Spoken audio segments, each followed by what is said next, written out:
কবি হেরিব প্রিয় মাধব। হে মাধব, হে হরি, হে নারায়ণ, আমি কবে তোমায় দর্শন পাবো? ঠাকুর একবার দেখা দাও, হরি একবার দেখা দাও, হে নারায়ণ একবার দেখা দাও। বাবা, এ কথা আমি শুধু একা বলি না, সারা জগৎ সংসার, সারা বিশ্ব সংসার বলে যে ঠাকুর একবার দেখা যাও।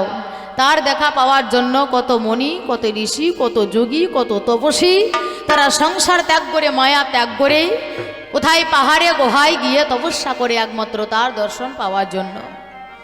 বাবা, আমরা এত ডাকি, আমরা এত বলি ঠাকুর দেখা দাও, হরি দেখা দাও, আমরা এত ডাকি আর বলি, আমরা কি কেউ তার দেখা পেয়েছি? বাবা, এমন কোনো বাবা বা মা আছে যে বলতে পারে আমি তার দেখা পেয়েছি?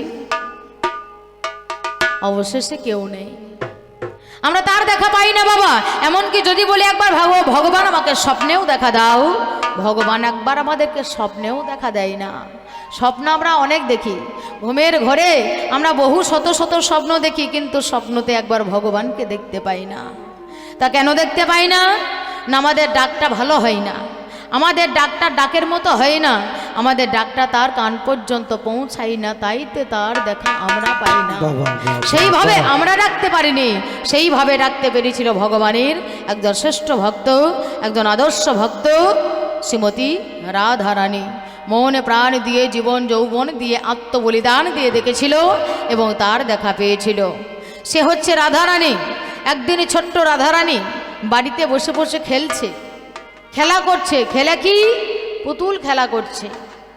এহেন সময়ে আমার আদ্যা সত্যি মা মহামায়া বড়িমার বেশ ধারণ করে রাধারানী দরবারে গিয়ে জিজ্ঞাসা করে, রাধে তুই কি করছিস? রাধারানী বলছে, আমি খেলছি। কি খেলা? পুতুল খেলা। কই দেখি দেখি তোর পুতুলটা দেখি।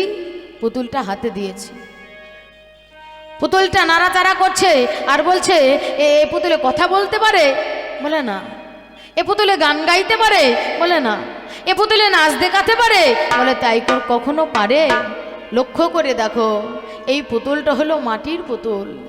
এই পুতুল তো নিজেই লড়তে পারে না, যে নড়াচড়া করতে পারে না, সে কেমন করে নাচ দেখাবে, কেমন করে গান গাইবে? তুমি বলতে পারো? পূর্ণমাসে যোগমায়া রাধারানীকে বললেন, রাধে এটা একটা মাটির পুতুল, যা কথা বলতে পারে না, হাসতে পারে না, গাইতে পারে না, নাচতে পারে না। এই মাটির পুতুল জলে দিলে গলে যাবে, আগুনে দিলে পুড়ে যাবে। আর পোড়া মাটিকে যদি একটা ঠোকা মারা হয় তাহলে সেটা চুরমার হয়ে যাবে, ভেঙে যাবে। এহ জগতের আমরা মানব জগতে জীব যারা, তারা ওই মাটির পুতুল নিয়ে খেলা করি, যা আজ আছে আর নাই। জানিস তো এমন পুতুল আছে যে পুতুল কথা বলতে পারে, যে পুতুল হাসতে পারে, গাইতে পারে, নাচতে পারে, সে পুতুল আছে। যেই না বলেছে সেই পুতুল আছে। রাধারানী করজোরে বললেন, তাহলে দাও দাও দাও, সেই পুতুল আমাকে এনে দাও। বলে এনে দাও বলে পাওয়া যায় না, কোনো বাজারে কিনতে পাওয়া যায় না, কোনো মূল্য দ্বারা ক্রয় করা যায় না। সেই পুতুলকে পেতে গেলে ধ্যানের দ্বারায়, যোগের দ্বারায়, তপস্যার দ্বারায়, বিবেক বৈরাগ্য এবং সাধনার দ্বারায় পাওয়া যায়, নচেত তারে পাওয়া যায় না। এমন কি পুতুল, যে পুতুলকে পেতে গেলে ধ্যান, যোগ, তপস্যা, বিবেক, বৈরাগ্য এবং সাধনা করতে হয়, সেই পুতুলের নামটা আমি তোকে বলবো। সেই পুতুলের নাম ধরে রাখলে অবশ্যই তুই তার দেখা পাবি। মনে রাখিস, সেই পুতুলের নাম হলো কৃষ্ণ পুতুল। যেই না রাধারানী কর্ণ করে কৃষ্ণ নাম শ্রবণ করেছে, অঙ্গ থরথর করে কাচ্চার বলছে, কি তুমি কি পুতুলের নাম আমায় শোনালে? যে পুতুলের নাম শুনে আমার হৃদয় কম্পিত হয়, যে পুতুলের নাম শুনে আমার নয়ন বাড়ি বরিশন হয়, যে পুতুলের নাম শুনে আমায় জন্মের মতো কিনে নেয়। বলতে পারো? সেই পুতুলের নাম শুনে যদি আমার এইরূপ অবস্থা হয়, না জানি তাকে দেখার পরে কিরূপ অবস্থা হবে আমি জানি না। বাবা, সেই দিন থেকে শ্রীমতী রাধারানী করজোরে ডাকতে থাকে আর বলতে থাকে, আমি কবে হেরিব প্রিয় মাধব। আমি শুনি বংশীর ধ্বনি, শুনি বংশীর ধ্বনি। অষ্টশকের শিরোমণি শ্রীমতী রাধারানী গোবিন্দের বংশীধ্বনি শ্রবণ করেছিলেন এবং তার দেখা পেয়েছিলেন। আজও এখনো সেই বৃন্দাবনে মধুর বংশীধ্বনি হয়। ধবা পাগলা তার গানের মাঝখানে বললেন, এখনো সেই বৃন্দাবনে মাসি বাজে রে, এখনো বৃন্দাবনে মধুর বংশীধ্বনি হয়। ওই বংশীধ্বনি শুনে যমুনার জল উজানে বয়, ওই বংশীধ্বনি শুনে মানুষের তত্ত্ব জন্ম জন্মার্জিত পাপকে বিনাশ করে, ওই বংশীর ধ্বনি শুনে নবীন মেঘের কান থেকে চুরি করে। ওই বাঁশির গান আজও বাজে, তবে বাঁশি বাজে কানে, বাজে বাজে না। শোনবার মতো কান আছে সেই গোবিন্দের বংশীধ্বনি শুনতে পাই, আর যাদের কান বাজে কান, ওই বাজে কানে কোনোদিনই তাই গৌর হরি বল বলে গোবিন্দের বংশীধ্বনি শোনা যায় না। তাই করো জোরে, হে গোবিন্দ, হে রাধা মাধব, তোমার কাছে বিনোদী, এহ জগতে আমি একজন সাধারণ নারী, আমি তোমার সাধনই জানি না, আমি তোমার ভজনই জানি না, আমি তোমার পূজনই জানি না। সেই ভাব, সেই ভক্তি, সেই প্রেম তুমি আমার মধ্যে দাও, যেন তোমার ওই বংশীধ্বনি আমার কান পর্যন্ত পৌঁছায়। তাই করো জোরে বলে যাই, আমি শুনি বংশীর ধ্বনি, আমি সখী শিরোমণি, সে যে শ্যাম সোহাগিনী বিনোদিনী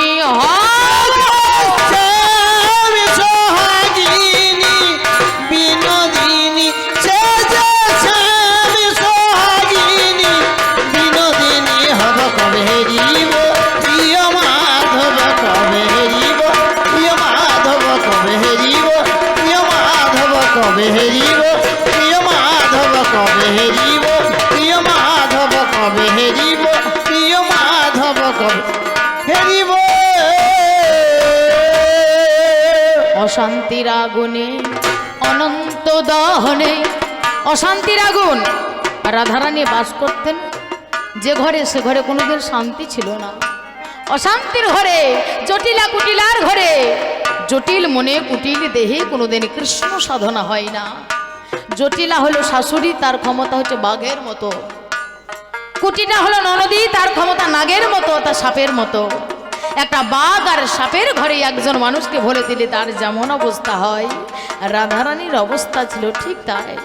তথাপিও সেই বাঘিনী এবং নাগিনীর চালাকি উপেক্ষা করে গোবিন্দের বংশীধ্বনি শ্রবণ করেছেন এবং তার দেখা পেয়েছেন, তাকে এত ভালোবেসেছেন। এহ জগতের আমরা জাগতিক জগতের জীব, আমরাও বাস করি বাঘের ঘরে এবং নাগের ঘরে। আমরা বাঘটাকে, বাঘিনীটাকে, যাকে আমি ঘরের ঘরণী ভেবে, অর্ধাঙ্গিনী ভেবে, সহধর্মিনী ভেবে, যাকে আমি ঘরে নিয়ে এসেছি সংসার করব বলে। সংসার জীবনযাপন হয়ে যাবার পরে 40-50 বছর বয়স হয়ে গেছে, চলো একটু মায়াপুরে নবদ্বীপে গিয়ে ইস্কন মঠে দীক্ষা নিয়ে সেইখানে একটু হরিনাম সংকীর্তন করে দিনটা কাটিয়ে দেবো। যতদিন বাঁচবো সেইখানেই আমরা থেকে যাব, আমাদের আর সংসারে প্রয়োজন নেই। আপনাকে বাধা সৃষ্টি করবে সেই নারী যাকে ভালোবেসে ঘরে নিয়ে এসেছেন। জানো না, সংসার পেতে রেখে দিয়েছ, ছেলে মেয়ে আছে, তাদেরকে বিয়ে থা দিতে হবে, এখন যাওয়ার সময় হয়নি। আমাকে বাধা সৃষ্টি করবে সে। আমি একটা নারী হয়ে যদি একটু হরিনাম সংকীর্তন আসরে বসি, কোথায় ভাগবত পাঠ হচ্ছে সেখানে গিয়ে একটু যদি বসি, সেইখানে গিয়ে আমার বাধা সৃষ্টি করবে। মেয়ে মানুষ হয়ে আজ তুমি ভণ্ডামো করছো, সংসারে কাজকর্ম ফেলে রেখে দিয়ে এখানে কি হচ্ছে কি তোমার? তবু বলবে না, তুমি যে পথটাকে অবলম্বন করেছো সেইটাই হচ্ছে আসল রাস্তা, তুমি আমার সঙ্গের সঙ্গিনী হিসাবে তুমি আমায় না। এটাই হচ্ছে আমার বাঘ বা বাঘিনী। নাগ নাগিনী কারা? আমার ছেলে, আমার মেয়ে। যে ছেলে মেয়েকে মানুষ করবার জন্য মাথার ঘাম পাই ফেলে, দিনকে রাত করে, রাতকে দিন করে, অগাধ পরিশ্রম করে এত কিছু কোটিপতি করিয়ে দেওয়ার পরেও, চাকরি বাকরি পাইয়ে দেওয়ার পরেও ভুলেও একটা কথা বলবে না, মা গো, বাবা গো, তোমরা আমার জন্য সব কিছু করেছো। একটা বারের জন্য কানে আসবে না। বিনিময়ে যদি এতটুকু দুটি হয়, তাহলে বারবার একটা কথা কানে ভেসে আসবে, কি করেছো কি তোমরা আমার জন্য সংসারে? তাই তোমার সংসারে আমায় থাকতে হবে। থাকো তুমি তোমার সংসার নিয়ে, আমি চললাম, আমি ফ্ল্যাট কিনেছি সেখানে আমার বউ ছেলে নিয়ে। তাহলে সংসারটা কার জন্য? আমি যে এত অগাধ পরিশ্রম করলাম, দিনকে রাত করলাম, মাথার ঘাম পায়ে ফেললাম, সংসারটা কার জন্য? যে সংসারে সন্তান থাকে না সেই সংসার সংসার নয়, সেটা শ্মশানের সম হয়ে যায়। তাহলে তাদেরকে ফেলে দিয়ে আমরা একবার হরিনাম করতে পারি না, এই তো আমরা সংসারী মানব জগতের জীব। এরাই হচ্ছে আমার নাগ নারী।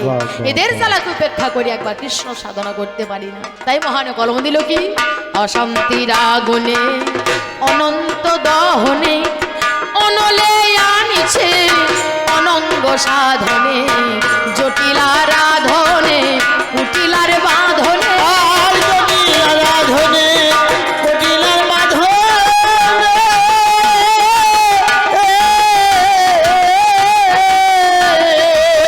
জটিলা রাধনে কুটিলার বাঁধনে আসামির শাসনে কুশাসন মানি স্বামী শাসনে কুশাসন স্বামী শাসনে কুশাসন মানিব হেরিব প্রিয় মাধব কবে হেরিব প্রিয় মাধব কবে হেরিব প্রিয় মাধব কবে হেরিব প্রিয় মাধব কবে হেরিব প্রিয় মাধব কবে হেরিব তাই ওহে প্রাণধন অচিন্ত মাধব ওহে প্রাণধনে আমার অচিন্ত মাধব সনদ বিশ্বাস ভাবে কবে তোমায় পাব আসিব যাইব চরণ সেবিব আসিব যাইব চরণ সেবিব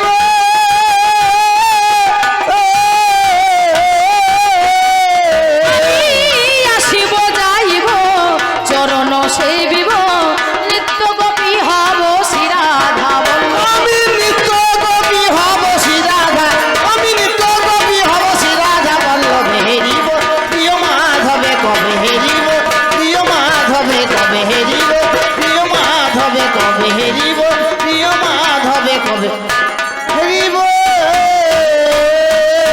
তাই দয়া লাগবা একবার দেখা দাও দেখা দাও হাই হাই মরি মরি দেখা দাও দেখা দাও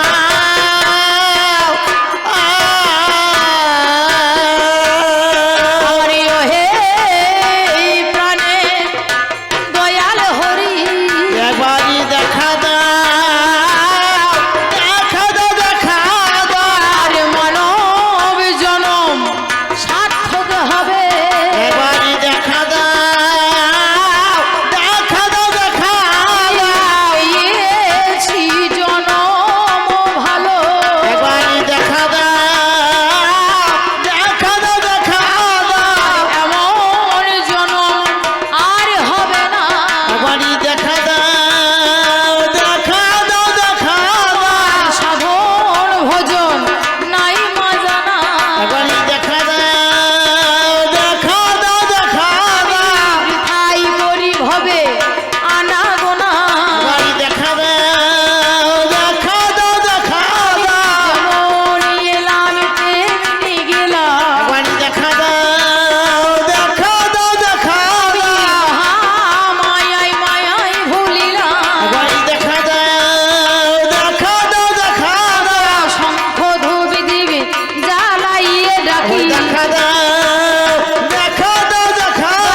কতক্ষণ এটা বন্দনা, এই বন্দনাও বাবা একেবারেই মন্দ না। এবার হবে আপনাদের গান, আপনাদের মনোমতো গান, আপনাদের পছন্দ মতো গান এবং আপনাদের বাঞ্ছিত কবি গান। সেই কবি গানের আশয় বিষয় হয়ে গেছে। হ্যাঁ, একদিকে দিয়েছে ধর্ম আর একদিকে দিয়েছে অধর্ম। পালা আমার পাল্লাদার নিজে একা ধরেনি, এ পালা কমিটি পক্ষ করেছেন অর্ডার, সঙ্গে সঙ্গে ভাগ করে দিয়েছেন বর্ডার। আমার বিপক্ষ পাল্লাদার তিনি বড় হুঁশিয়ার, পার্থ সারথী যার নাম তাকে দিয়েছেন আজ ধর্মের ভূমিকায়। ব্যক্তিগত নাম আমার সঞ্চিতা পাল। হ্যাঁ, আমার বাড়িও মুর্শিদাবাদ জেলা, আমরা একই থানার লোক। আমার বাড়ি বড়োয়া থানা, তার বাড়িও বড়োয়া থানা, তবে গ্রামটা আলাদা। আমার বাড়ি হচ্ছে সুন্দরপুর হলো আমার বাড়ি। হ্যাঁ, তার পাশের গ্রামের নাম হচ্ছে যোধপুর, সেটা হচ্ছে আমার বাবার বাড়ি। আপনাদের আশীর্বাদ আমি করি বেড়াই কবি গানে আরই আসর মাঝ গানে দাঁড় করে দিয়েছে অধর্মে কান্ডারি। অধর্ম সাজালে, অধর্ম সাজালে, ধর্ম সাজালে, অধর্ম সাজালে, ওকে ধর্ম দিয়ে, অধর্ম সাজালে, সাজালি বুকে ধর্ম দিয়ে। তাহলে সে হচ্ছে ধর্ম, আমাকে দিয়েছেন অধর্ম। এবার হবে দুজনার লড়াই, বাবা বাবা, দ্বন্দ্ব। এবার হবে কিসের দ্বন্দ্ব, কিসের লড়াই? ওরে ধর্মই অধর্মেরই লড়াই, দিনা দিনা দিনা ধর্মই অধর্মেরই লড়াই। দিনা দিনা দিনা সরমাঝারে দিনা দিনা দিনা দিনা বিচার করিবেন ভক্তজনে, দিনা দিনা দিনা যেতে আগে হারে কোথায় মদের দেখাশোনা ভাই, ওই নাকি বা পরিচয়। ওই যে দেখাশোনা না হইলে গান হবে না, ওই যে কোন জায়গাতে দেখাশোনা কোথায় আলোচনা। আজ দেখাশোনা না হইলে গান তো হবে না। আজ কোথায় মদের আলোচনা, কি বা পরিচয়, কি বা মদের আমাদের সম্পর্ক হয়। আমি হলাম অধর্ম,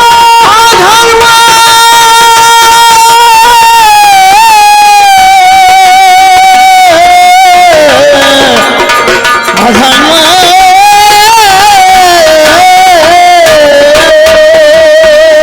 দেখো আমি কে বা হয়, ওগো তার সঙ্গে আমার কি বা সম্পর্ক হয়। আজ সে ধর্ম, আমি অধর্ম, তবে আমার মুখে ভালো কথা পাবেন না। হ্যাঁ, অধর্ম করলে কি হয়, পাপ হয়। তাতে কি হয়, ভগবান তারে সাজা দেয় নাকি। তবে আজ আমাকে অধর্মের ভূমিকায় দিয়েছেন বাবা। আমি ভগবানের কাছে বলবো, ভগবান আজকে আমি অধর্মের ভূমিকায় দাঁড়িয়ে যা যা কথা বলে যাব, আমাকে যেন কোনো পাপ দিও না ঠাকুর। আমাকে যে অধর্ম সাজিয়েছে তাকেই যেন সেই পাপটা দিও। আমি অধর্ম হইতে চাই না গো, আমার গলায় মালা আছে গো। হ্যাঁ, তাও আমাকে অধর্ম সাজিয়েছেন যখন, তখন আমাকে অধর্মের ভূমিকায় অভিনয় করতে হবে। হ্যাঁ, অভিনয়, অভিনয় যাহা আমি নয় তাহা করার নাম হচ্ছে অভিনয়। হ্যাঁ, তাহলে আমার মুখে ভালো কথা পাবেন না। আমার হাতে ছুরি থাকবে, কাটারি থাকবে, দাঙ্গাবাজি, মারামারি, মদের বোতল, এই যত খারাপ সব হলাম আমি। এবার তার সঙ্গে আমার কি পরিচয়, তার সঙ্গে আমার কি সম্পর্ক? ধর্ম করে সারা সংসারের বুকে কি উপকার হয়েছে, আর অধর্ম করে সারা বিশ্ব সংসারের বুকে কি উপকার হয়েছে, এটাই আমাকে ওকে দেখাইতে হবে গো, দেখাইতে হবে গো, দেখাইতে হবে গো, দেখাইতে হবে গো।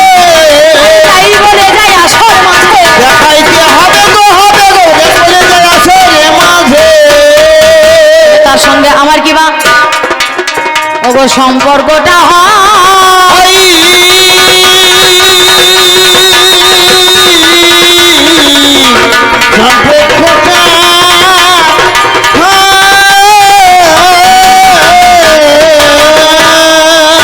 তার সঙ্গে আমার কিনা সম্পর্কটা হয়।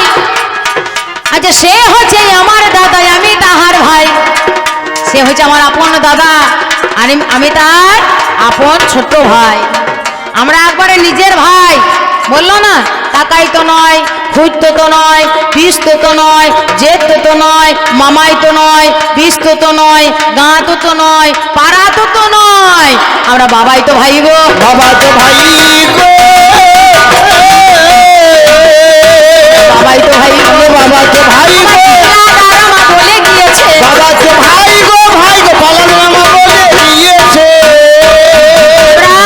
বাবাই তো ভাই, সে আমার বাবার বেটা, আমি হলাম তার বাবার বেটা। আমাদের বাবাকে ওরে নামে যার ব্রহ্মাদেব, মোদের পিতা হই গো।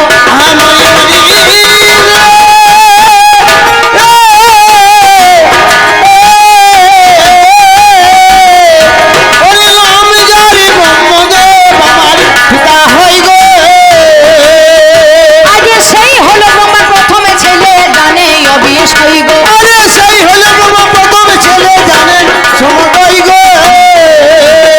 হচ্ছে ব্রহ্মার প্রথম, আর আমি হলাম তার পিছে। হ্যাঁ, আমি হলাম তার পিছে। পিছে মানে বিপরীত দিকে, বিপরীত দিকে পিছে কোনোদিন বাচ্চা হয় না। বলে হ্যাঁ গো, এই ছেলেটা হয়েছে, আর ছেলেটার এই 2 বছরের পরেই এই মেয়েটা হয়েছে। এরা দুজনাই ভাই বোনে পিঠাপিঠি, এরা পিঠাপিঠি হয়েছে। মানে ওর পিঠেই আমার জন্ম হয়েছে, ওর আগে হয় না, ওর পরে হয়েছে। সেই কারণে বলছি পিঠে পিঠে, পিঠে কোনোদিন সন্তান হয় না, অপোজিট সাইডে কোনোদিন বাচ্চা হয় না। হয় হ্যাঁ, জন্ম সামনাসামনি হয়। সে হচ্ছে আমার বড় দাদা, আমি হলাম ছোট ভাই। সারা সংসারের মাঝে দেখো কিবা দেখো হলো, ধর্মের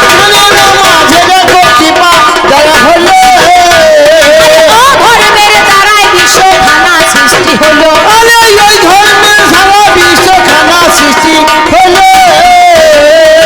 যখন ঈশ্বর ছিল ভবেরই বাজারে, স্থাবর জঙ্গম নাই তো কিছু দেখুন বিচার করে। জলমগ্ন জলাকার ছিল বিশ্ব দুনিয়ায়, একমাত্র ভটপত্র শুধুই ভেসে রয়। স্থাবর জঙ্গম পাহাড় পর্বত মানুষজন নদী নালা ঘর বাড়ি ইত্যাদি কিছুই ছিল না, ছিল না কো বিশ্ব ব্রহ্মাণ্ড, ছিল শুধু জলকাণ্ড। জলে ছিল জলমগ্ন বিশ্বখানা। হ্যাঁ, আর সেই জল অবস্থায় ভাসমান অবস্থায় ছিল কে? আদি পুরুষ নিরঞ্জন একেশ্বর ঈশ্বর, যার কোনো শরীক নাই। তিনি বললেন আমি কি পুরুষ? আমি পুরুষ না। আমি কি প্রকৃতি? আমি প্রকৃতি না। তবে কি আমি নপুংসক? আমি নপুংসক নয়। আমি হলাম একেশ্বর ঈশ্বর, যার কোনো শরীক হয় না, যার জন্ম হয় না, যার মৃত্যু হয় না। ইসলাম শাস্ত্রে বলল লা শরিকা আল্লাহ, আল্লাহর কোনো শরীক নাই। তেমনি সনাতনে ঈশ্বরে কোনো শরীক নাই। চিন্তা করলো কি, তিনি সৃষ্টি করতে চায়। তার কর্মমূলে থেকে দুটো দৈত্যের জন্ম দিল, তারি কর্মমূলে হতে দুটো দৈত্যের জন্ম দিল। যার মধু কৌটব তুমি শুনে চলো, আর নাম যার মধু কৌটব তুমি শুনে চলো। আর কৌটবে দুটো দৈত্যের জন্ম হয়। আরে দৈত্য মানে অধার্মিক, জানেন তা সবাই। মধু আর কৌটব দৈত্য, তারা অধার্মিক, চুরি মারামারি দাগাবাজি মানুষ খুন, এটাই কাজ। মধু কৌটব বলে হে নারায়ণ, আপনি আমায় সৃষ্টি করলেন, তাহলে আমি খাবার দেন। বলে এখনো বিশ্বখানায় তো সৃষ্টি হলো না, মাটির জন্মই তো হলো না। তাহলে মাটির জন্ম না থাকলে খাবারটা সৃষ্টি হবে কি করে? তাহলে আমাকে যুদ্ধ দাও, আমি যুদ্ধ করতে চাই।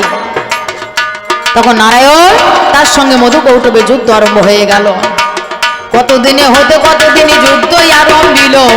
বহু বছর ধরে বাবাই ওই না যুদ্ধ হলো। এইবারেতেই সেই যুদ্ধে দেখিবারে পাই, নারায়ণ পরাস্ত সেটাই হয়ে যায়। নারায়ণ যখন পরাস্ত সেটাই হয়ে গেল। এহেন সময়ে মধু কৌটব বলিল, শোনো শোনো আজ নারায়ণে করি নিবেদন। আজ কিবা বরে চাও গো এখন, যা চাইবে সেই বরে তোমায় আমি দেব। আরে তোমায় আমি সেই কথা আজ মেনে নেব। কিবা বর চাও বলো না, কিবা বর চাও গো আমায়। আরে আমার কথা তুমি শোনো না, বর চাও বলো আমায়, আমার কথা বলি শোনো।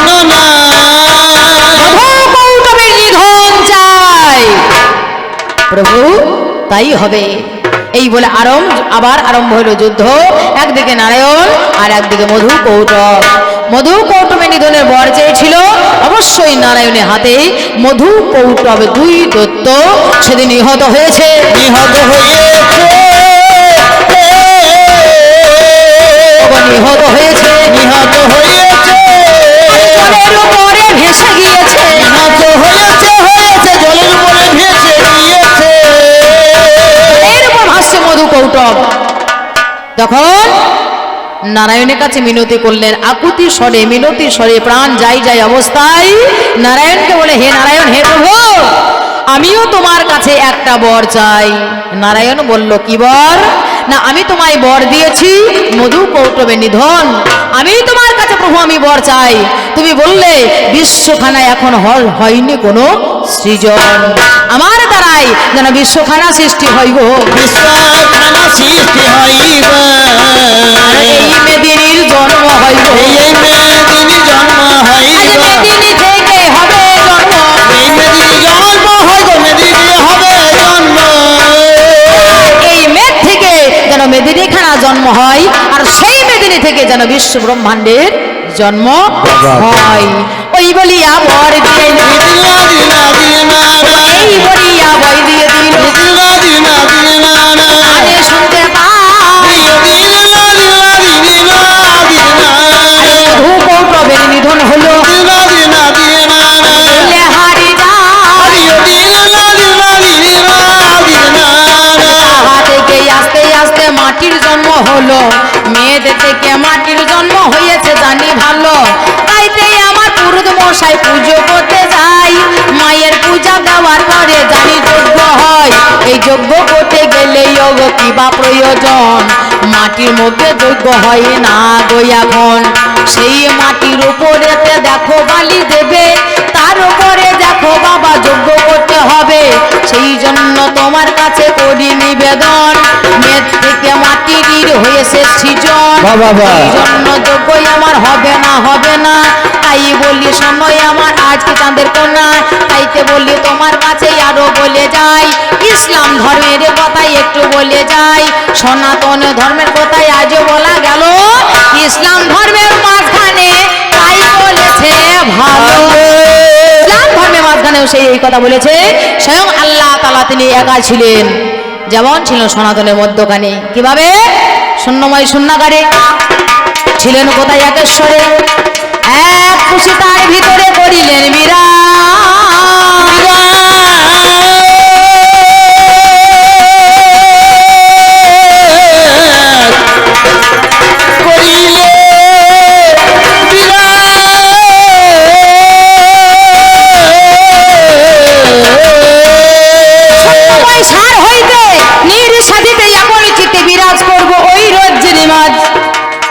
আমি একাই আছি, অনেক হব এই চিন্তা করিল। জিন হরি পরি ফেরেশতার জন্ম দিয়ে দিল আল্লাহ তাআলা ভগবান। জিন হুর পরি 1,24,000 পাইগাম্বার এবং ফেরেশতাদের জন্ম দিয়ে দিল। 4 জন ফেরেশতা আসল হলো। আল্লাহ তাআলা মনে মনে চিন্তা করছে আমি মানুষ সৃষ্টি করব। 4 জন ফেরেশতা শ্রেষ্ঠ, আজরাইল, মিকাইল, জিব্রাইল আর ইসরাফিল। 4 জনকে পাঠিয়ে দিল, যাও একে একে পাঠিয়ে দিল। খাক নিয়ে এসো। খাক মানে মাটি, সেই মাটি থেকে সৃষ্টি হবে প্রথম মানবের। আজরাইল গিয়ে বাবা অমনি হাজির হলো। খাকিকে ধরে যখন টান দিতে গেল, আল্লাহ তাআলার কসমে দেখো তারে দিয়ে দেয়। ভয়ে ডরে এবার দিনে পালিয়ে এসে যায়। মিকাইল গিয়ে হাজির হয়, জিব্রাইল গিয়ে হাজির হয়, সর্বশেষে ইসরাফিলও গিয়ে হাজির হলো। ইসরাফিলও গিয়ে হাজির হলো ওই খাকির কাছে। খাকিকে টান মেরেছে, তখন খাকি বলছে আল্লাহর কসম থাকে, তুমি যার কসম আমাকে দিচ্ছ আমি তার আদেশে আমি তোমাকে নিতে এসেছি। তোমায় নিয়ে গিয়ে আমি মানুষ সৃষ্টি করব, ইনসান বানাবো। তার জন্য সেই খাকে নিয়ে এসে মানুষ সৃষ্টি করলো কে? আর নামটি যাহার ইবলিস। সেই ফেরেশতা হলো করে পাকে করে মানব বানালো। আল্লাহ তাআলা দেখো তারে প্রাণ দিয়ে দেয়, যত্ন করে কাবা ঘরে তাকে রেখে দেয়। কাবা ঘরে যখন বাবা অমনি রেখে দিল, হযরত আদম দেখো তারে নামে দিল। সর্বপ্রথম মানব জাতি ইসলাম ধর্মে হয়, হযরত আদম দেখো তাহার নামে দিয়ে দেয়। যত যত দিন হুরপুরি ফেরেশতা ছিল, একে একে তাকে বাবা সেজদা দিয়ে গেল। আল্লাহ তাআলা এইবারেতে করে নিবেদন, যত্ন করে আজাজিলের কাছে গেল কতক্ষণ। শোনো শোনো আজ ইবলিস আজ আজাজিল হয়, যত্ন করে তাকে সেজদা দেবে কোথায়। এখানেতে কথা যখন ইবলিস শুনিল, আল্লাহ তাআলার কাছে গিয়ে মিনতি জানালো, আমি যাকে বললাম সৃজন সেজদা তো দেব না, আমি তার বাপে হলাম জানেন জ্ঞানী জনা, আমি তার বাপ হয়ে আমি তো তারে সেজদা দেব না। আল্লাহ তাআলা মনে মনে চিন্তা করলো, তাহলে সেজদা তো দেবে না। যে কাবা ঘরে রয়েছে হযরত আদম, সেই ঘরের মধ্যে একবার তাকে নিয়ে যায়। হ্যাঁ, সেই ঘরে প্রবেশ করলেই সেজদা হয়ে যাবে। কেন হবে না, যে ঘরে হযরত আদম আছে সেই কাবা ঘরে দরজাটা খাটো, অনেকটা নিচু, মাথাটা নিচু করে ঢুকতে হবে। আর মাথা যদি কাউকে নত করা হয় তাহলে সেজদা হয়ে যায়। এই কথাটি চিন্তা করে কি কর্ম করিল, আল্লাহ তাআলা আদমকে নিয়ে গেল। আদমের কাছে যখন অমনি নিয়ে যায়, ইবলিস সর্বশেষে দেখিবারে পায়, মাথা নিচু করে যদি সেখানেতে যায়, অবশ্যই দেখো বাবা সেজদা হয়ে যায়। এইখানেতে ইবলিস তখন কি কর্ম করিল, যত্ন করে তিনি আগে পা ঢুকাইয়ে দিল। পা যখন ঢুকিয়ে দিল, বিচার করা চাই, আর তো বাবা সেজদা দেখো কবু হলো নাই। এরপরেতে আল্লাহ তাআলা তাহাকে কহিল, শোনো শোনো ইবলিস তুমি শুনে চলো, আল্লাহ তাআলা সেজদা হারাম কানে শুনতে পাই। এই থেকে আজকে দেখো আজ বোঝা যায় তুমি আমার কথা না ফরমানি করিলে, সেজন্য তুমি আজ থেকে আজ মূলে, তুমি আজ থেকে আজ শয়তান হয়, আজ থেকে তোমার নাম হলো আজাদিল শয়তান ভাই। আমাকে শয়তান বানালে, শয়তান বানালে ধর্মিক আমায় সাজালে, শয়তান বানালে বানালে অধর্মিক আমায় সাজালে। শয়তান হয়েছি, আমি তো অপরাধ কিছু করি নাই, আমি শুধু বলেছি আমি আল্লাহ ছাড়া সেজদা হারাম। আমি যাকে সৃষ্টি করেছি, আমি যাকে পয়দা করেছি, আমি যাকে সৃজন করেছি, আমি তার বাবাই তো হয়। বাবা হয়ে ছেলেকে সেজদা আমি কেন করব? আমি দোষ তো করি না,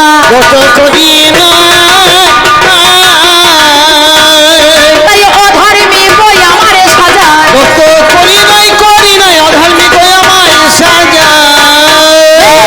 আল্লাহ তাআলা হে প্রভু তাই হবে।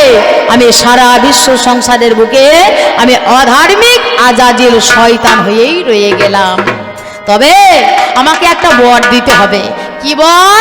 না আমি যেন সমস্ত জায়গায় থাকতে পারি, কখনো বেহেশতে, কখনো দোজখে, কখনো জান্নাতে, কখনো স্বর্গে, কখনো মর্তে, কখনো পাতালে, এমনকি মানুষের শিরায় শিরায় যেন আমি যেন রইতে পারি, আমি যেন রইতে পারি। এইবারে তুমি আমায় দেবে গো হারি, আমি যেন রইতে পারি। এই শয়তান হলো আমাদের মানুষের শিরায় শিরায় কাম, ক্রোধ, লোভ, মোহ, মদ, মাশ্চর্য, এই ষড়রিপু আমাদেরকে ঘিরে রেখেছে। এরা হলো বাবা অধার্মিক,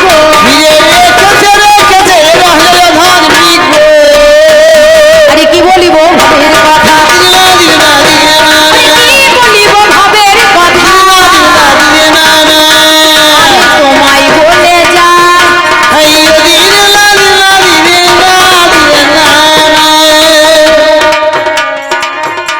আরে বলতে বলতে আবার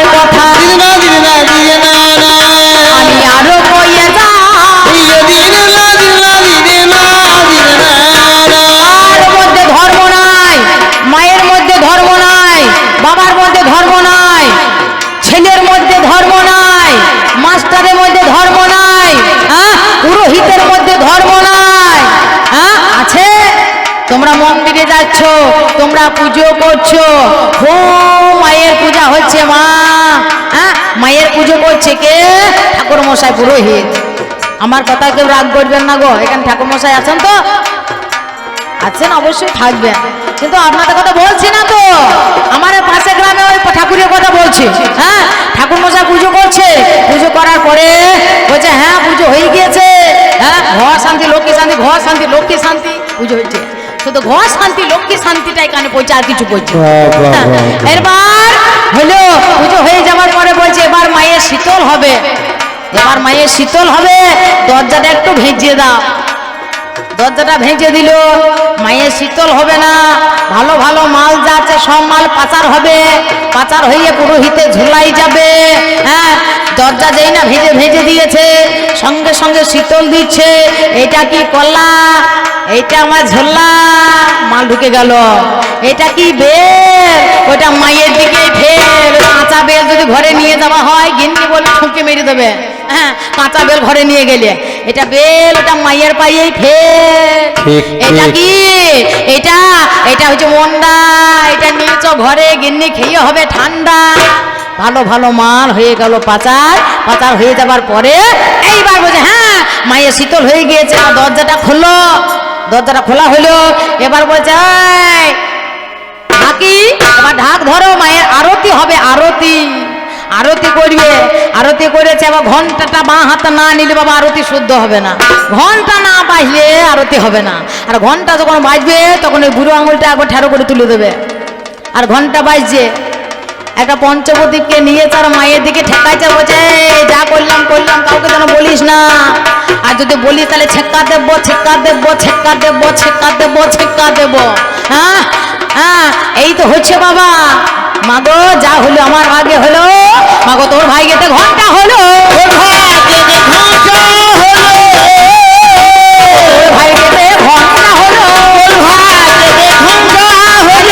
ভালো মায়ের পুজো হলো, ভালো ভালো মায়ের পুজো হলো।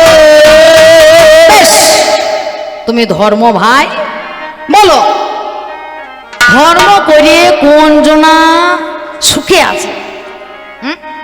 ধর্ম করে কোন জনা সুখে আছে, শান্তিতে আছে, মায়াময় হয়ে আছে?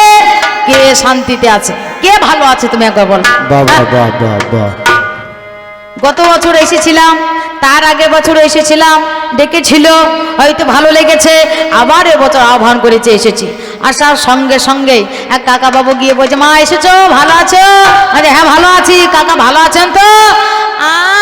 মোটামুটি চলছে। ভালো আছে বললো না কিন্তু। আবার একজন কাকা এসে বলছে এসেছো মা? হ্যাঁ এসেছি। কাকা কেমন আছেন? আর মা যেতে পারলি হয়, মানে সেও ভালো না, মানে যাবার ধান্দা করছে, যেতে পারলি ভালো হয়, এরকম ধান্দা করছে। আর একটা দাদা গিয়ে বলছে দিদি হ্যাঁ হ্যাঁ দাদা ভালো আছেন তো? তা বলছে এই চলছে মোটামুটি, ঢাল উপর করে চলছে, বেশ বেশ বেশ। হ্যাঁ, যার বাড়িতে খেতে গেলাম সেই কাকিমাকে গিয়ে জিজ্ঞাসা কাকিমা ভালো আছো তো? বলছে মা গো মাজা নিয়ে উঠতে পারছি না, এই দেখো সকাল থেকে নড়তে পারছি না, মানে কেউ ভালো নাই। ভালো থাকবে কি করে গো? ভালো থাকবার কথা নয়। তেলে ভেজাল, ডালে ভেজাল, কলাইয়ে ভেজাল, চালে ভেজাল, দুধে ভেজাল, আটাতে ভেজাল, সব জায়গাতে ভেজাল ভেজাল ভেজাল ভেজাল খেয়ে যদি মানুষ বেঁচে থাকে তাহলে ভালো থাকবে কেমন করে? ভালো থাকবে ভালো থাকার কথা নয় ভাই রে, ভালো থাকবে কেমন করে? ভালো থাকার কথা নয় ভাই রে। আমি কি বলিব ভাইয়ের কথা, কি বলিব ভাইয়ের কথা, তোমায় বলে যা দোকানদারে ধর্ম নাই ভাই, ভেজাল মেরে যা চাষি ভাইয়ের ধর্ম নাই ভাই, ফসল ফলালো হচ্ছে না তো কি হয়েছে? এমন একটা ভেজালকে মেরে দেবো, দুদিনের পরে পটল মোটা হয়ে যাবে। বেগুন হচ্ছে না তা কি হয়েছে? 80 টাকা 90 টাকা কেজি বেগুন, লোকে বেঁচে বেড়াইছে, আর আমার বেলায় বেগুন হচ্ছে না। বেগুন বাড়িতে গিয়ে বেগুনে গিয়ে এমন একটা ইঞ্জেকশন ফুরিয়ে দিচ্ছে বাবা, 4 দিনের মধ্যে ফুটবলের মতো বেগুন হয়ে যাচ্ছে।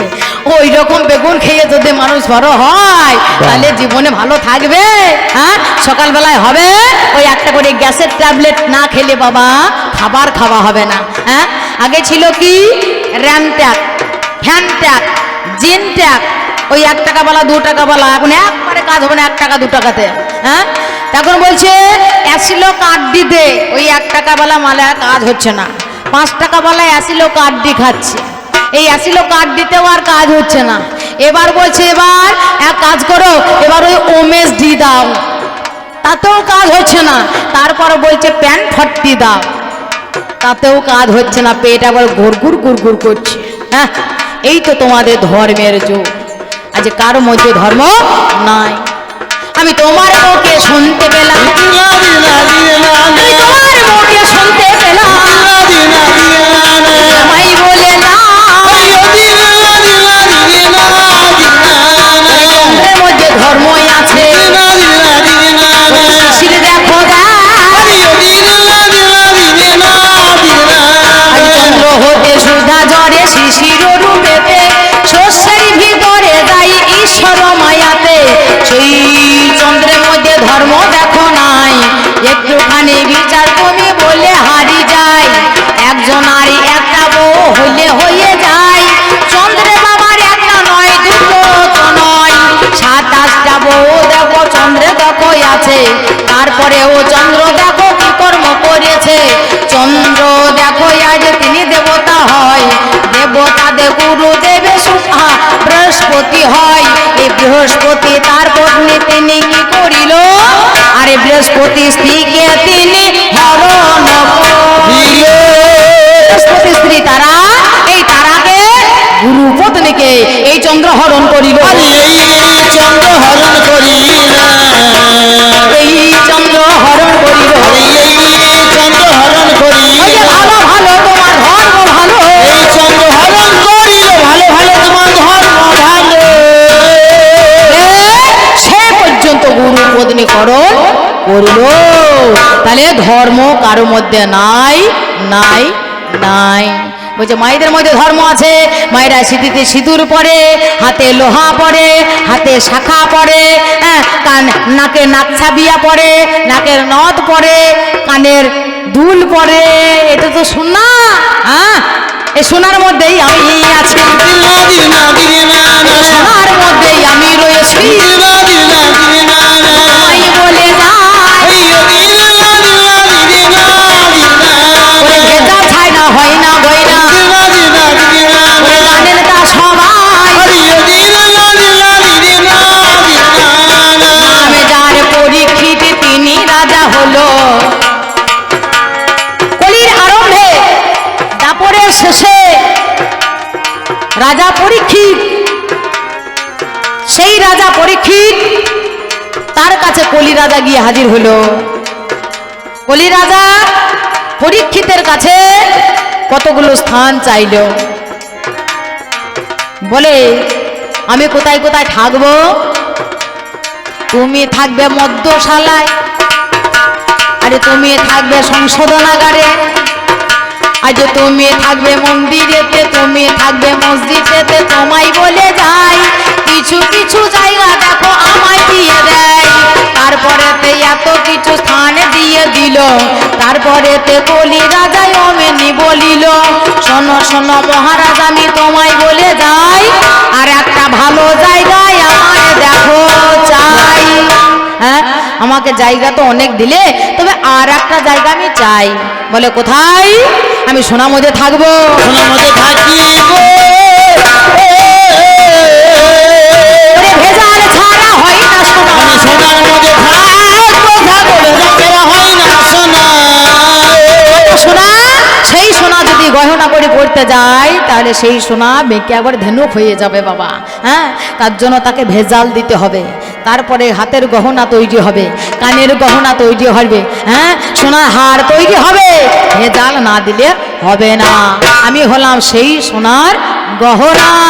হ্যাঁ, তুমি কে? তুমি হলে ঘি, আর আমি হলাম একটা কাঁচের বয়াম। বাবা ঘিয়ের দাম কত? 800 টাকা কেজি। আর কাঁচের বয়ামের দাম কত? 10 টাকা।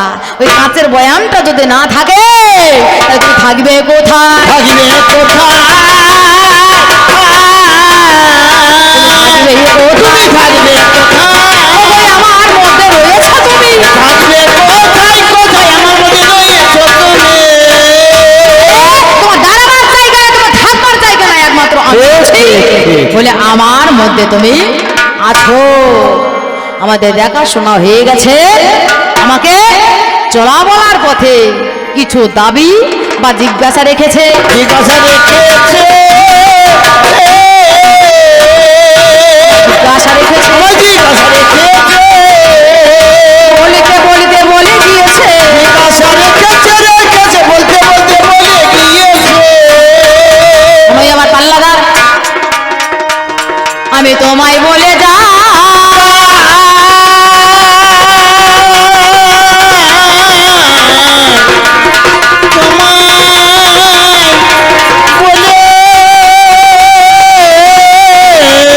তোমায় বলে যাই,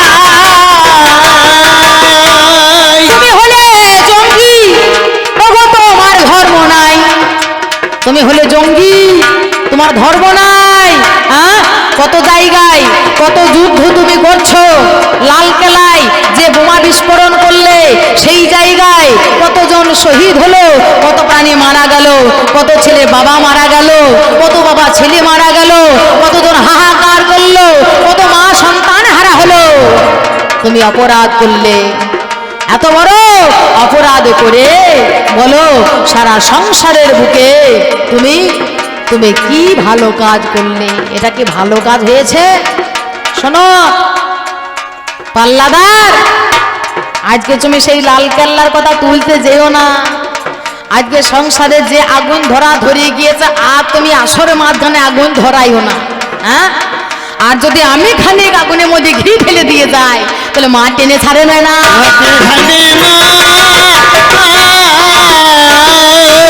টেনে ছাড়বে না, টেনে ছাড়বে না, ছেড়ে চামড়া উড়িয়ে দেবে। টেনে ছাড়বে না, ছাড়বে না। তাহলে ওরে যা বলেছো মনের কথা, দিনা দিনা দিনে না, তুমি যা বলেছো মনের কথা, দিনা দিনা না, তোমায় বলে যা। দিনা দিনা দিনা দিনা দিনা। যারা যুদ্ধ করছে তারা আমারই দলের লোক, আর যারা ভারতের সৈনিক তারাও আমার দলের লোক। তাদের হাতে কি আছে? তাদের হাতেও অস্ত্র আছে। বাবা হ্যাঁ? বাবা, সেই জঙ্গিকে জব্দ করতে পারে তারাও আমরাই। হ্যাঁ, অধার্মিক ছাড়া অধার্মিকে জব্দ হবে না। হ্যাঁ, যেখানে বর্ডারে কাজ করছে, যেখানে বর্ডারে সৈনিকগণ আছে, ভারত মাতাকে রক্ষা করছে, কে করছে? এ আমার দলের লোক, হাতে অস্ত্র আছে, এরাও সেই মদ্যপান করে। হ্যাঁ, আর তোমরা তোমাদের মতো এই হরিনামের দল আলাদেরকে যদি বলা হয় মালা নিয়ে, তিলক নিয়ে, ঝোলা নিয়ে ওই ভারতের বর্ডারে গিয়ে সেইখানে যদি বলা হয় হরে কৃষ্ণ কৃষ্ণ কৃষ্ণ হরে হরে, উড়িয়ে দেবে, খুলি উড়িয়ে দিয়ে কোন দিকে 7 সমুদ্র 13 নদী পাড়ি গিয়ে পড়বে। মালাতে ঝোলাতে তিলকে এতে কাজ হবে না। এতে গানে হবে না। অস্ত্র ধরো, যুদ্ধ করো। এতে কাজ হবে না, অস্ত্র ধরো, যুদ্ধ করো। আমার বলে আসতে হবে, তবে সেই জঙ্গি শেষ হবে। ঠিক ঠিক, বলিতে বলিতে কথা আবার বলে যাই রে, আমরে মরি রে।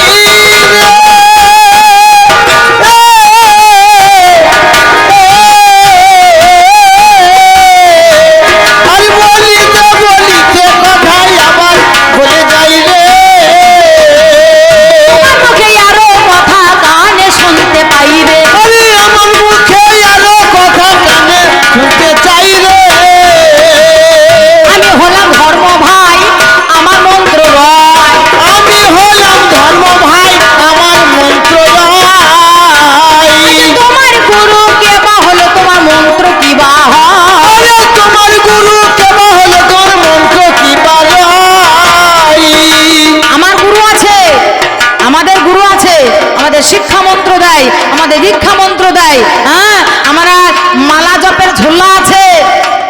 সেই জপের ঝোলা নিয়ে আমরা হরিনাম করি, আমরা শিক্ষা দীক্ষা নিই, গুরু ধরি। তোমাদের গুরুকে আমাকে জিজ্ঞাসা করে জবাব, ধর্ম ভাই তোমার গুরুকে আর তোমার মন্ত্রটা কি? মন্ত্রটা বলবো না, গুরু বলবো। আমার গুরু শুক্রাচার্য ভবের মাঝারে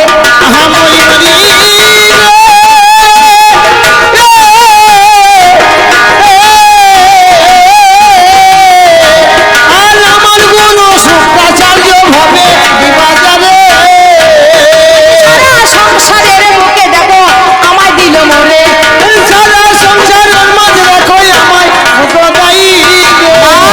মন্ত্র দান করেছে, কিন্তু মূল মন্ত্র কাউকে বলতে হয় না। হয় কি, গুরুদেব যখন মন্ত্র দেয় কানে কানে দেয়, আর সেই মন্ত্র গুরুদেব বলে দেয় যে এই মন্ত্র তুমি আর আমি জানলে এই মন্ত্র জানার কাউকে জানাইও না।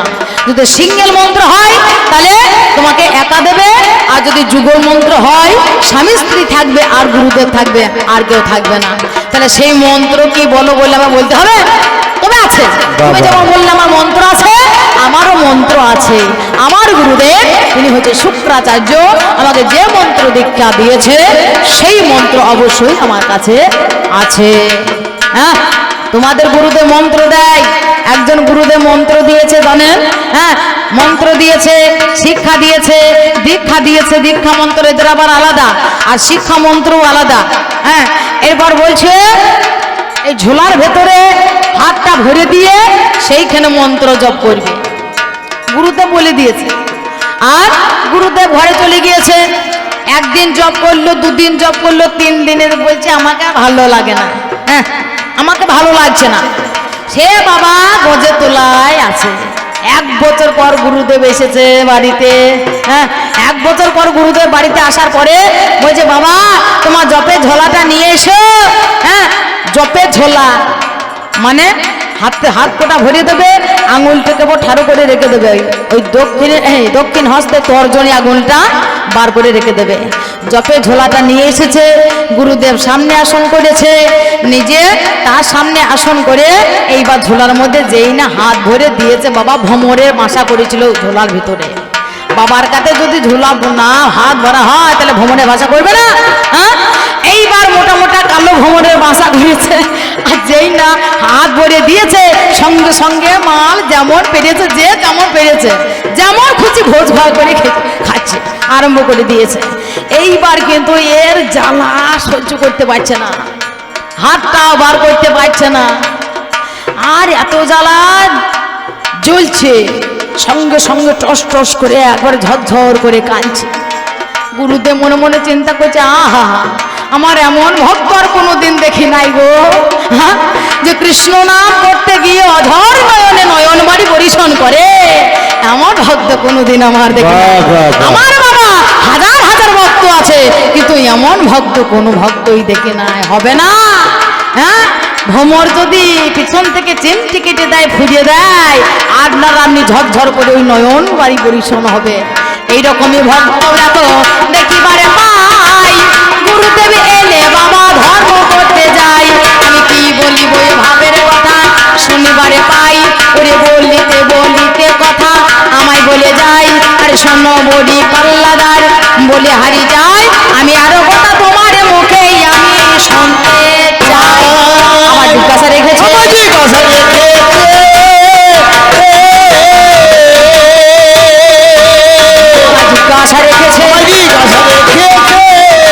বলো বলো ভাই আমার কাছে,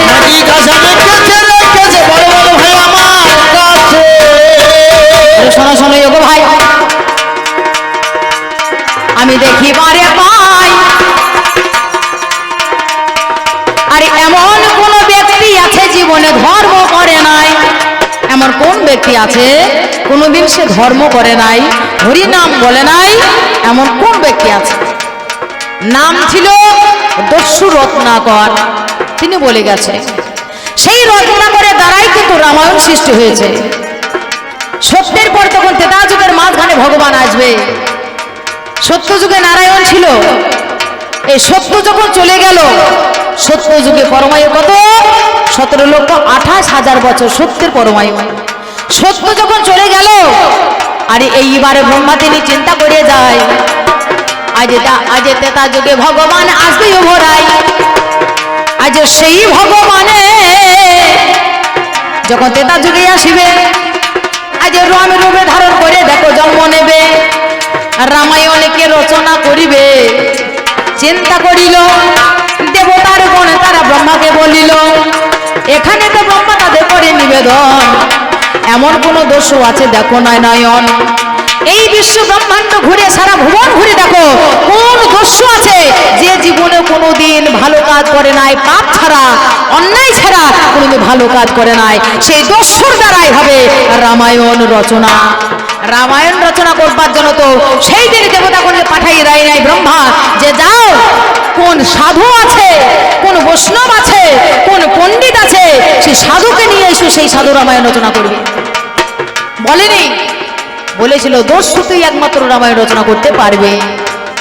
আতে এত এত বিশ্বখানা ভ্রমণ করিল, আজ এত বড় দস্যু পাওয়া না গেল, এবার না পাইয়ে ব্রহ্মদেবে চিন্তা করয়, অবশ্যই এবার দেখি আমায় যেতে হয়। তোমরা পারলে না দেবতাগণ, অবশ্যই মনে মনে হচ্ছে এবার আমি যাই, একবার আমি যাই বলে নারদ মুনিকে সঙ্গে নিয়ে নারায়ণ আসেনি, এসেছিল কে? এসেছিল স্বয়ং ব্রহ্মাদেব। বনের মাঝখানে গিয়ে দেখতে পেল একজন দস্যু রত্নাকর, চবন মুনির পুত্র, সে হচ্ছে রত্নাকর দস্যু। বনের মাঝখানে যে যায় তাকে মারধর করে আর তাহা থেকে ছিনিয়ে নেয়, তাহা দিয়ে সংসার চলে। পুনরায় এরা ব্রাহ্মণের ছদ্মবেশে গিয়েছে, বন্ধন করে রেখে দিয়েছিল। হ্যাঁ, পরে পরে মুখে রাম নাম বাহির হলো, পুনরায় তিনি রামায়ণ রচনা করতে পারল। এদের কাছে দীক্ষা নিয়ে পুনরায় তপস্যা শুরু করে দিল। আজ এবারে তো তপস্যা শুরু করে দেয়, আজ মরা মরা নামে থেকে রাম নামে হয়। আজ 60,000 বছর দেখো তপস্যা করিল, আজ পুনরায় দেখো বাবা ধ্যান ভঙ্গ হলো। আজ তমসার নদী তীরে বেড়াইতে যায়, ভরদ্বাজ তাহারে শিষ্য দেখো হয়, তার শিষ্য হলো ভরদ্বাজ। তিনি নদী তীরে গেল, স্নান করিবার জন্য গিয়ে হাজির হলো। আজ এহেন সময়ে আজ বটেরই তলায়, আজ এহেন সময়ে দেখো দেখিবারে পাই, সেই যে বট গাছের উপরেতে দুই পক্ষী আছে। আজ ক্রঞ্চ আর পঞ্চ বলি তোমার কাছে, ক্রঞ্চ আর পঞ্চি দেখো দুটো পাখি ছিল, অদূর হতে একটা ব্যাধে নয়নে হেরিল। আজ সেই ব্যাধে দেখো আজ মারিবারে তরে, আজ এইবারেতে বাবা বানে মেলো দিল, আজ বানে মেলো ছুড়ে দিও কি বলিব হয়। এইবারে সেই কঞ্চর বুকে বিদ্ধ হয়, বুকে যখন বিদ্ধ হলো দেখিবারে পাই, ক্রঞ্চ ক্রঞ্চি দুটো পাখি ভূমিতে এতদিন ধরে যে এত কাল ধরে দস্যুপনা করে এসেছে, মানুষ খুন করে এসেছে, সে দেখতে পেল কি না একটা ব্যাগ, উপরে ক্রঞ্চ ক্রঞ্চি দুটো পাখি, সেই পাখিকে বানবিদ্ধ করেছে, আর দুটো পাখি ভূমিতে পড়ে গিয়েছে, রক্তপাত অবস্থায় ছটফট ছটফট করছে, আর তার প্রাণে তখন মায়া হয়েছে। একই ব্যাগ তুমি একই করলে, একটা নিরপরাধ পাখিকে তুমি এইভাবে মারিলে, এভাবে মারিলে, এইভাবে মারিলে, এভাবে মারিলে, বড়ই অপরাধ তুমি করিলে, কোথায় মারিলে মারিলে বড় অপরাধ তুমি করিলে। বড় অপরাধ করলে তুমি। এহেন সময়ে সেই সময়ে একটা শ্লোক মুখে বাহির হয়ে এলো, মা নিষাদ তমগম শাশ্বতী সোনা, মা নিষাদ তমগম শাশ্বতী সমা, যৎক্রঞ্চ ন নিধনম কাম মোহিত। রামায়ণে প্রথম শ্লোক, এই শ্লোকটা অধার্মিককে দিয়ে প্রথম রচনা হয়েছে। রচনা হয়েছে, অধার্মিকে রচনা করেছে, রচনা হয়েছে, দস্যু রচনা করে মুখে যেই না এই শ্লোকটা বাহির হয়ে এলো, ভরদ্বাজ মুনি তার শিষ্যকে বললেন, হে ভরদ্বাজ, বলো তো, আমি জীবনে কখনো কোনোদিন পাঠশালায় যাইনি, জীবনে কখনো কোনোদিন গুরুগৃহে যাইনি, জীবনে কখনো কোনোদিন আমি কলম ধরিনি, তাহলে এত সুন্দর এই সংস্কৃত শ্লোক আমার মুখ থেকে উচ্চারণ হলো কিভাবে, কেন আমি বুঝিতে পারি না। বুঝিতে পারি না। আগে জানাও তুমি একটু শোনো আনা।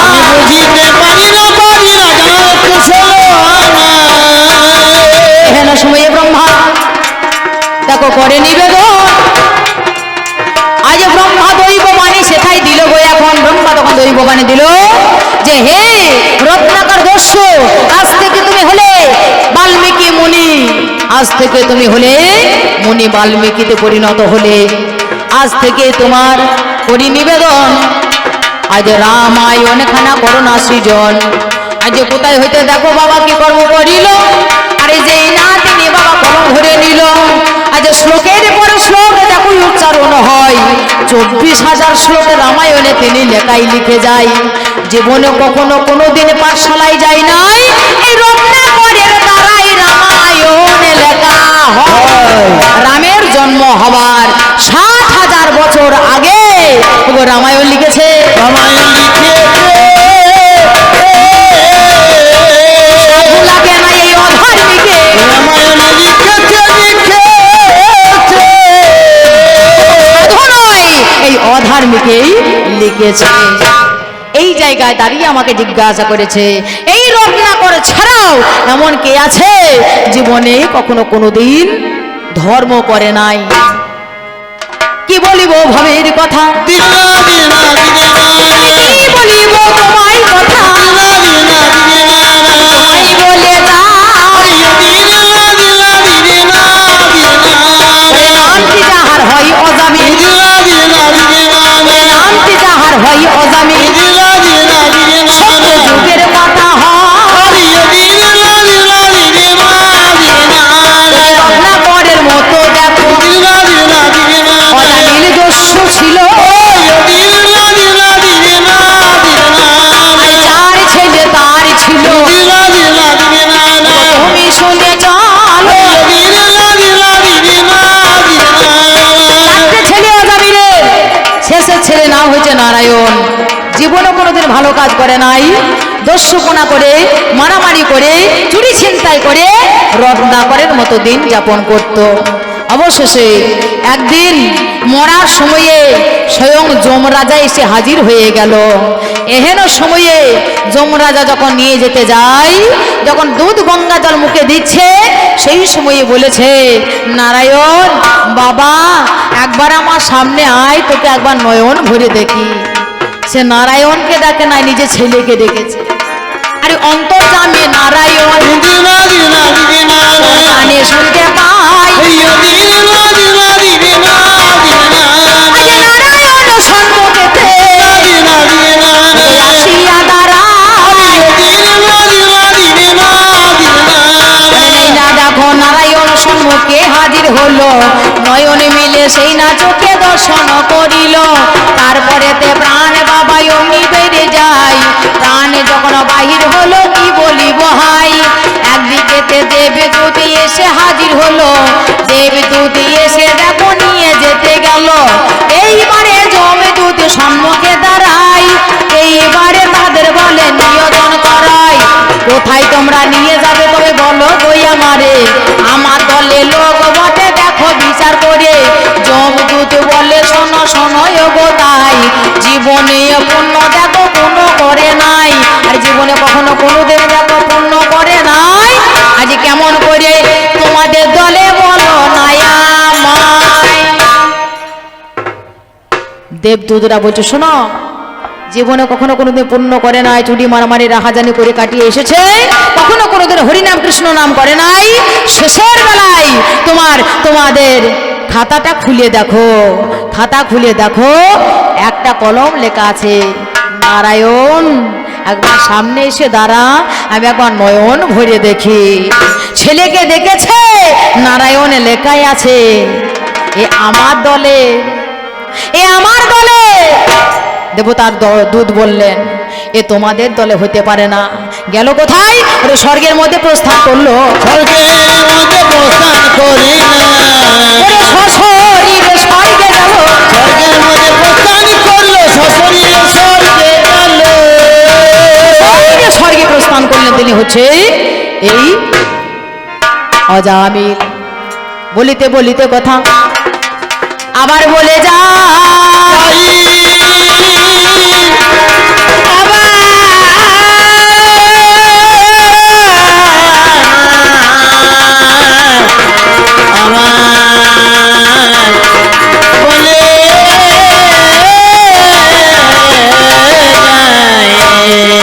বলিতে বলিতে কথা আবার বলে যায়।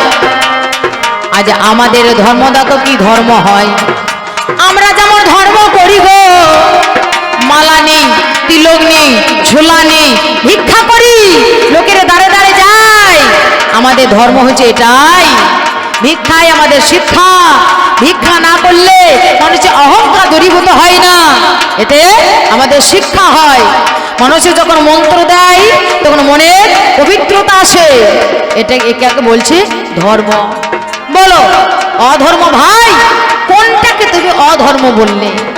অধর্ম কোনটা? আমি তোমায় বলে যাই, আজ আমার কর্ম দেখো কি বা হয়। তোমার কর্ম মালা নেওয়া, দীক্ষা করা, দীক্ষা নেওয়া, শিক্ষা নিয়ে মালা ঝোলা নিয়ে দাঁড়ে দাঁড়ে ভিক্ষা করা। আমার কর্ম কি জানো? আমার কর্ম হলো মদ্যপান করা, চুরি করা, রাহাজানি করা, মারামারি করা, পরের বউকে নিয়ে টানাটানি করা। এটাই হচ্ছে আমার ধর্ম। হ্যাঁ, এটাই হচ্ছে আমার ধর্ম এবং আমার কর্ম। হ্যাঁ, তাহলে চুরি করে না, মিথ্যা কথা বলে না, এমন ব্যক্তি কি আছে যে আমি জীবনে কোনো মিথ্যা কথা বলি নাই?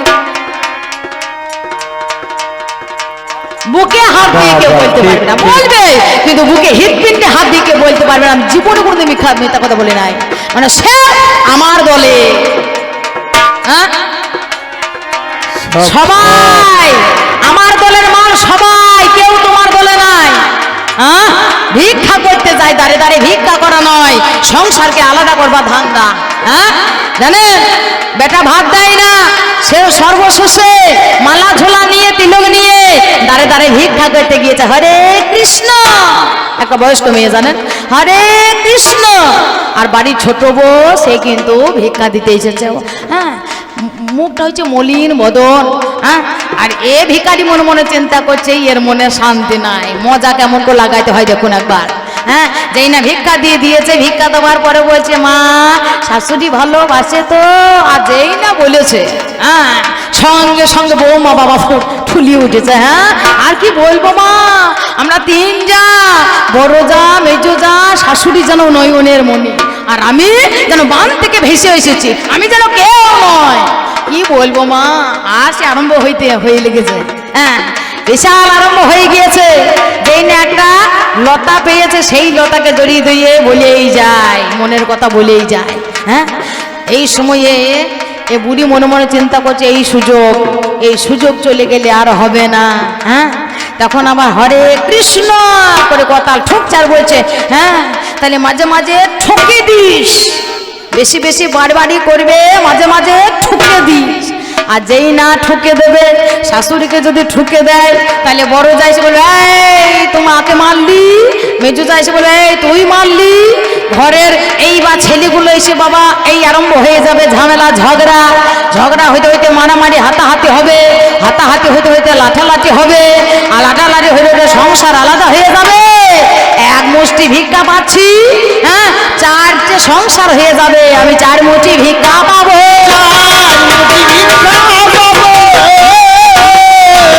ভালো ভালো ভিক্ষা করাবো,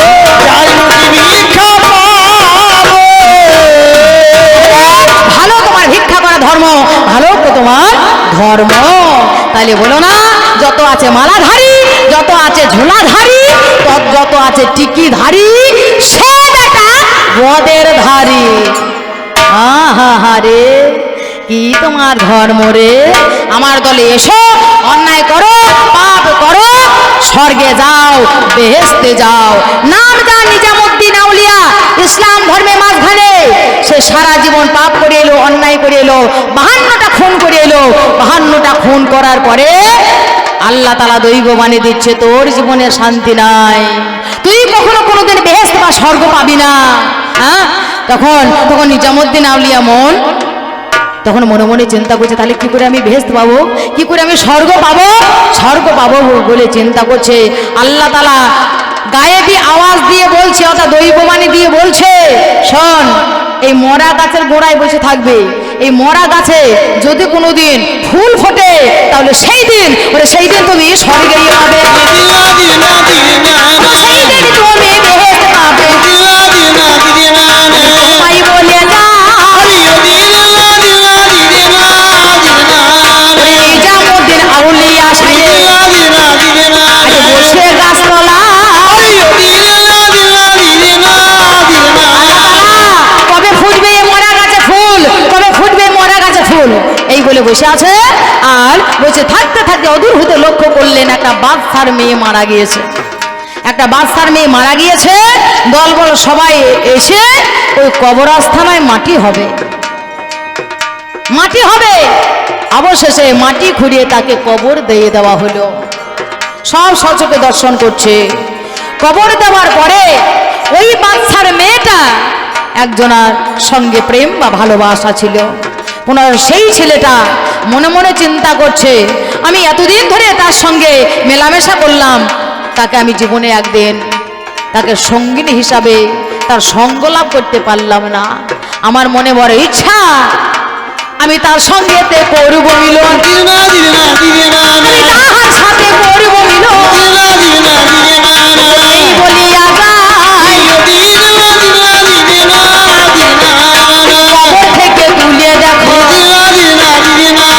পরে শোয়াই মিলন যাই না পড়িতে গেল, নিজামুদ্দিনও দেখিল। নিজামুদ্দিন আউলিয়া তিনি দেখতে পেলেন যে একটা মৃত মেয়ের সঙ্গে মিলনে মত্ত। তখন নিজামুদ্দিন আউলিয়া আল্লাহ তাআলার কাছে নিবেদন করে বলে, হে আল্লাহ তাআলা, আমি 52টা খুন করেছি, আমি 53টা খুন করবো, তাতে আমার ক্ষতি কি? আমার বেহেশত পাওয়ার দরকার নেই, এত বড় অন্যায় যে করছে তাকে অবশ্যই আমাকে খুন করতেই হবে। আমি আবার একটা খুন করবো, যাহা 52 তাহাই 53, যাহা 52 তাহাই 53, এতে আমার কিছু ক্ষতি নাই। এই বলিয়া নিজামুদ্দিন অমনি চলে যায়, সেই ছেলেটাকে ধরে বাকি কর্ম করয়। এইবারেতে তাকে বাবা খুন যে করিল, পুনরায় অদূর হতে সে যে দেখতে পেল। খুন করার পরে বাবা দেখিবারে পাই, ওই মরা গাছে ফুল ফুটেছে বলে হারি যায়। খুন করার পরে দেখো স্বর্গপ্রাপ্ত হলো, আমি অধর্ম করে স্বর্গ পেলাম, তুমি শুনে চলো, ধর্ম করা দরকার না, ধর্ম করা দরকার না, আমি মালা নেব না, আমি ঝোলা নেব না, ধর্ম করার দরকার না, মালা নেব না, ঝোলা নেব না। তোমার যাহা বলা ছিল আমার বলা গেল রে,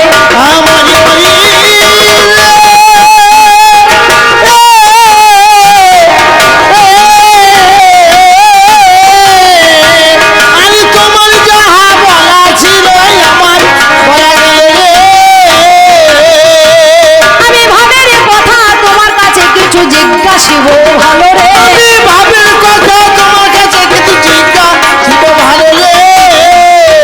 আমি বাবা তোমার কাছে কিছু কথা জিজ্ঞাসা বা দাবি রেখে যায়, দাবি রেখে যায় আমার পাল্লাদারের কাছেতে আমি দাবি রেখে যায় পালাদারের কাছে আমি। ওরে সত্য যুগের মাঝখানে আমি দেখিবারে পাই,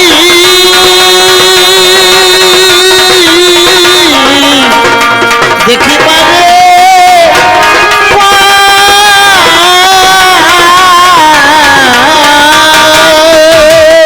ওগো সত্য যুগের মাঝখানে দেখিবারে পাই, 4 পোয়া ধর্ম ছিল সকলের জানা রয়।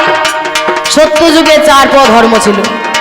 সত্য যুগে পরমায়ু 17,28,000 বছর। ত্রেতা যুগ যখন এলো তার পরমায়ু আবার কমে গেল, ধর্মও কমে গেল।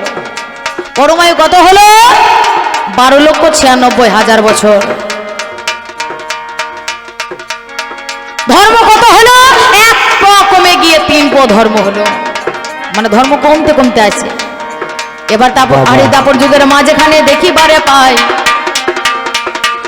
8,64,000 বছর পরমায়ু হয়, ধর্ম হলো 2 পোয়া। আমি দেখিলাম নয়নে, আজ এবারেতে কলিযুগে বলো সন্নিধানে, যখন কলিযুগ হলো, কলিযুগের পরমায়ু হচ্ছে 4,32,000 বছর। আর ধর্ম 1 পোয়া থেকেও কম। বলো বলো ধর্ম যদি এতই বড় হলো, ধর্ম কমতে কমতে কেন বাবা আজও কমে গেল?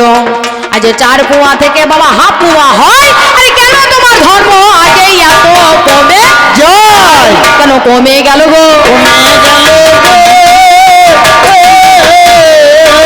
ধর্ম বলো তোমার কোথায় থাকিল?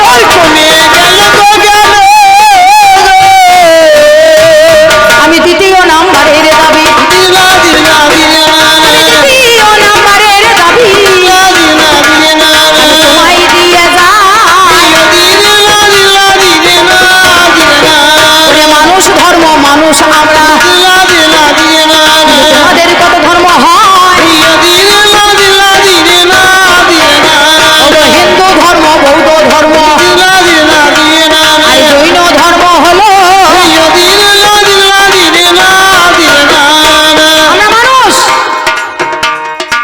আমরা মানুষ, সমস্ত মানুষের শরীরে 6 লিটার রক্ত, 206 খানা হাড় থাকবেই, আর রক্তর রং লাল।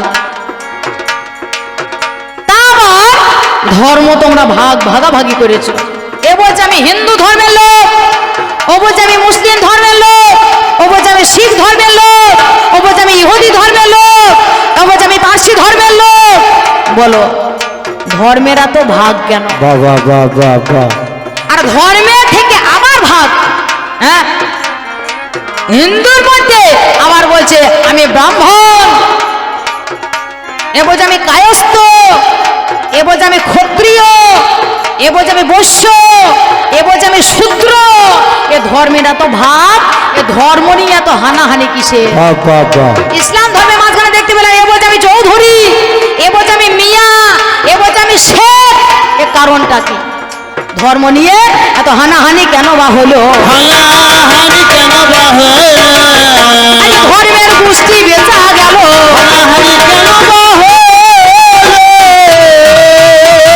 হানাহানি করতে পেরে ধর্মের গোষ্ঠীর নিকুচি করে তোমরা ছেড়ে দিয়েছ।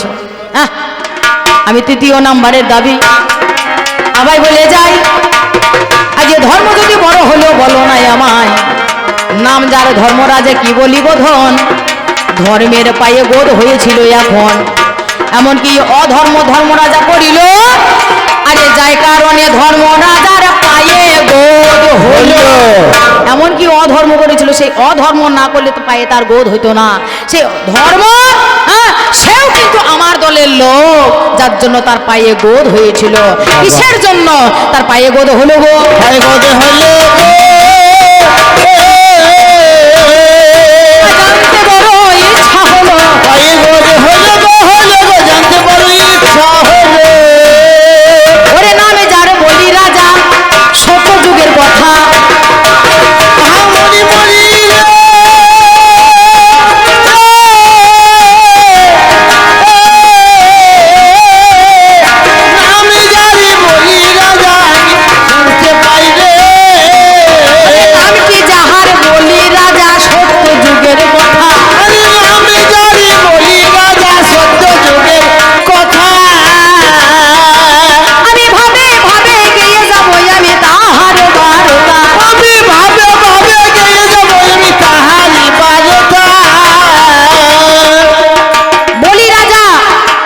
দস্যুর পুত্র বলি রাজা, সে বলি রাজা এমন দান করেছিল, সেই দানের ফলে ভগবান বামনের বেশ ধারণ করে বলি রাজার দরবারে এসেছিল, আমি তোমার কাছে ত্রিপাদ ভূমি দান চাই। ত্রিপাদ ভূমি কি? এই একটা পদ আর একটা পদ তুলেছিল স্বর্গে, একটা স্বর্গে পা আর একটা মর্তে পদ, নাবিবদ্ধ হয়ে হতে একটা পদ বাহির করে সেই পদ নিয়ে গিয়ে বলি রাজাকে বলেছিল, বলি রাজা বলো আমি এই পাটা রাখবো কোথায়? তখন বলি রাজা বুঝতে পেরেছিল সাধারণ ব্রাহ্মণের ছেলে নয়, এ সাধারণ ব্রাহ্মণ নয়, এ নিহাজ স্বয়ং নারায়ণ ছাড়া আর কেহ নয়। তখন বলি রাজা স্ত্রী বৃন্দাবলী বলেছিল, তুমি বুঝতে পারছো না স্বামী, এ হচ্ছে স্বয়ং নারায়ণ, এই পদ রাখবে কোথায়? তুমি তোমার মস্তক পেতে দাও, স্বয়ং ভগবান মস্তকের উপরে তোমার পদচিহ্ন রাখুক, তোমার তোমার এই অসুর জীবন ধন্য হয়ে যাবে। সে কারণে বলি রাজা ওনা মস্তক পাতিল, ভগবানের নারায়ণে তার মাথায় পদ দিল, মস্তকে পদ রেখেছিল আর বলেছিল এই তিন পদ ভূমি আমায় দিলে, তুমি স্বর্গ আমায় দিলে, মর্ত আমায় দিলে, এই স্বর্গে থাকতে তুমি পাবে না, মর্তে তো থাকতে তুমি পাবে না, বলো তুমি থাকবে কোথায়? একমাত্র পাতাল ছাড়া গতি নাই, তুমি থাকো পাতালে। বলি রাজা বলেছিল তাই হবে প্রভু, আমি পাতালেই থাকবো, কিন্তু তোমাকে আমার কথা দিতে হবে, আমি যতদিন পাতালে থাকবো তুমি আমার দ্বারে দাঁড়িয়ে হয়ে রবে, আমার দ্বারে দাঁড়িয়ে হয়ে আমার দ্বারে তুমি দাঁড়িয়ে হয়ে রবে, আমার দ্বারে তুমি দাঁড়িয়ে হয়ে এই বলির লাগে তুমি পাতালে রবে, আমার দ্বারে তুমি দাঁড়িয়ে হয়ে থেকে সেই বলি রাজার দ্বারে দাঁড়িয়ে হয়ে স্বয়ং ভগবান রয়েছে। আমি আমি সেই দস্যুপুত্র বলি রাজা, সেই দস্যু অধার্মিক বংশের ছেলে বলি রাজার, সেই বলি রাজার মস্তকে পদ রেখেছিল স্বয়ং নারায়ণ। বলো কোন ধার্মিক আছে যে ধার্মিকের মস্তকে পদ রেখেছে স্বয়ং ভগবান? কোন ধার্মিক আছে সেই ধার্মিকের দ্বারের দাঁড়ি হয়ে ওগো ভগবান রয়েছে, ভগবান